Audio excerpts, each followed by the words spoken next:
New at 7, the search for solutions to the opioid crisis in a series of special reports you'll see only on 9 on Your Side.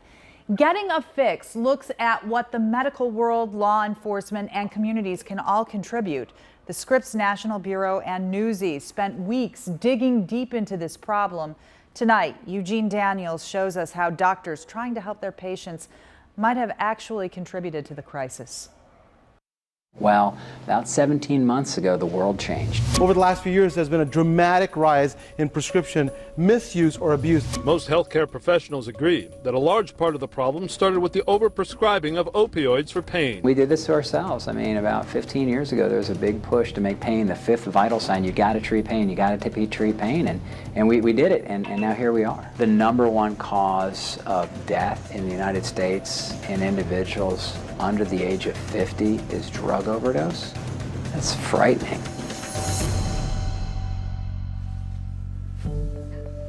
Dr. Bradford Noble treats pain at Boone Hospital Center's Pain Management Clinic in Columbia, Missouri. Last year, medical professionals like Noble overhauled how they did their job.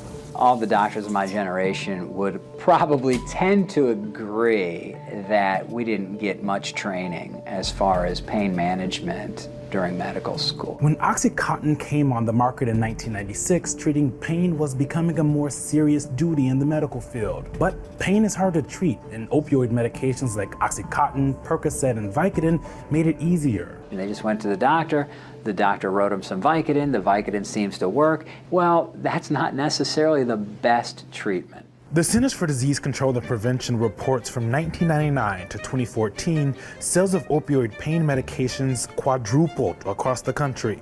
One estimate says roughly 259 million prescriptions were written for opioid pain medication in 2012 alone. That's enough for, quote, every adult in the United States to have a bottle of pills.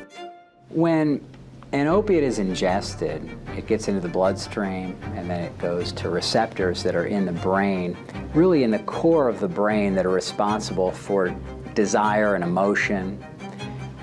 And it floods these areas of the brain with dopamine, which is a potent neurotransmitter. And essentially an addicted person has this core portion of the brain hijacked by the addiction. By 2012, commonly prescribed opioids were killing thousands each year because of overdoses. States cracked down on doctors who overprescribed pills, so many patients already addicted turned to heroin and more potent synthetic drugs like fentanyl. By March 2016, the CDC had updated its guidelines on pain management, but it's been a bit of a learning curve to get here. The Centers for Disease Control and Prevention came out and said there's no evidence in the medical literature to support the use of opiate drugs for the treatment of chronic pain.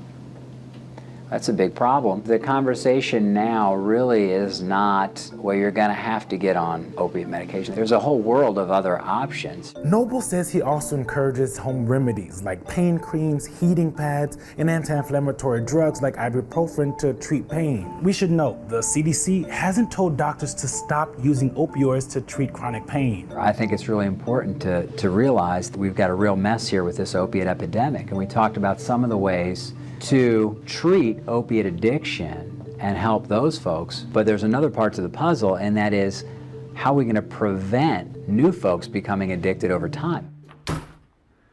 Tomorrow at 7, part 2 of our exclusive series, we will take a look at how a simple map is helping first responders save the lives of overdose victims.